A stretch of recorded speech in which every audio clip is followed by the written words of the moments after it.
Addie, thank you for that live report. We're also continuing to follow developing news out of Palmer. That's where crews all day have been at the site of a water main break. Let's head right out to Western Mass News reporter Matt Price, who's live at that scene with more details. Matt, what can you tell us? Yeah, Chris, this has been quite the day for crews and others who either live in this area or drive through it. I'm just going to get out of the way so we can show you what we're looking at now. We are currently on Thorndike Street, which is also known as Route 32, one of the busiest roads in this area. Across the street is Forest Hill Drive, which is where that water main broke. And you can see through the trees, you can see crews and machinery trying to make repairs as a result of this 8-inch main bursting and sending water and mud downhill, causing a massive mess on Thorndike and even parts of Lawrence Street. We want to show you images put out by the Palmer Fire Department from early this morning. All of this occurring at around 7 o'clock this morning after an 8-inch main ruptured, causing water to rip through the pavement and send gravel downhill onto Thorndike Street and even onto Lawrence Street. Now, we do want to show you a video of what the scene looked like when we arrived during the mid-morning hours. We saw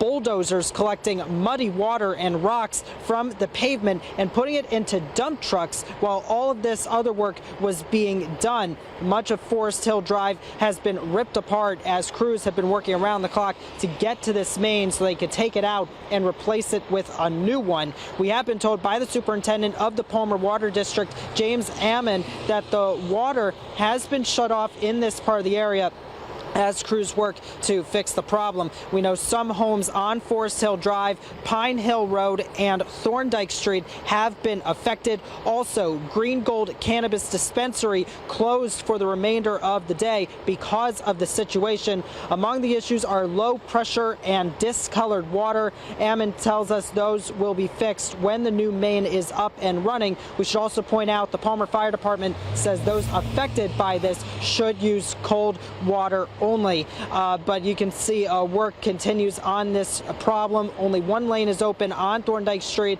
in both directions. Earlier today, Thorndike Street was shut down in both directions, but again, one lane is getting through. This is between Lawrence Street and the A+ Transmissions and Auto Repair business. As soon as we have any more details, we will certainly bring them to you. Reporting live in Palmer, Matt Price, Western Mass News.